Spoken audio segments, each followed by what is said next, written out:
शुक्र प्रोडक्शन के लघु कथा प्रतियोगिता 2023 के लिए मैं नीलम नारंग चंडीगढ़ से अपनी लघु कथा प्रस्तुत कर रही हूँ, जिसका शीर्षक है अपना सफ़र। और ये मेरी लघु कथा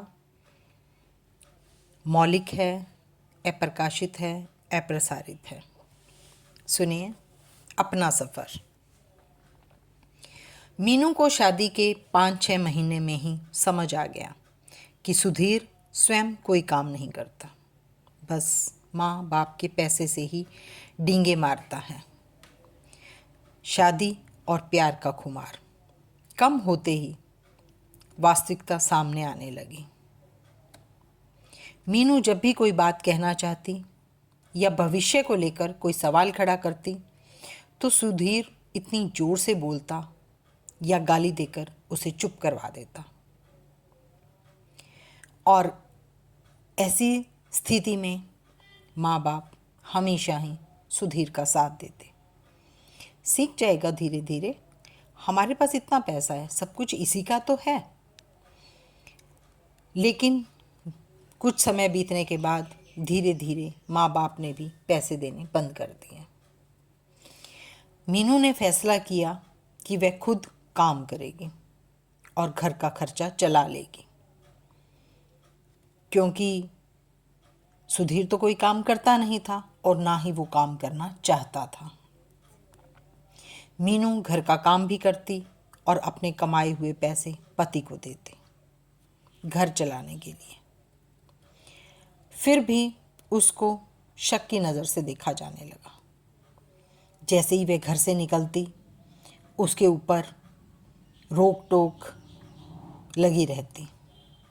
आए दिन घर में पैसों को लेकर, किसी से बात करने को लेकर या फिर काम को लेकर झगड़े होने लगे। अब सुधीर और भी ज़्यादा परेशान रहने भी लगा और मीनू को भी परेशान करने लगा।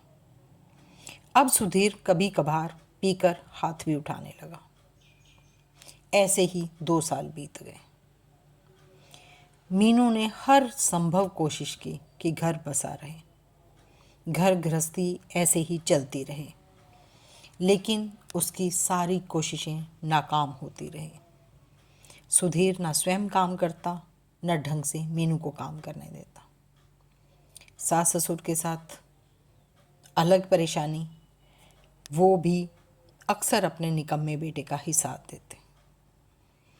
इन सब बातों से ऊबकर एक दिन उसने तंग आकर फैसला किया कि जब खुद ही कमाकर खाना है तो पति की धौंस किस लिए, इतनी जलालत किस लिए, मार पिटाई किस लिए। उसे लगने लगा कि ये जलालत भरी ज़िंदगी अब उसे छोड़ देनी चाहिए और आगे की अपनी ज़िंदगी का सफ़र अब वो अकेले ही तय करेगी। ये सब सोचकर उसने अपना सामान बांधा, अपनी तनख्वाह में से जमा किए हुए कुछ पैसे उठाए और चल दी एक अनजान डगर पर, अनजान मंजिल की ओर, कि जब खुद ही कमाना है तो अपना आत्मसम्मान भी क्यों किसी के पास गिरवी रखा। धन्यवाद।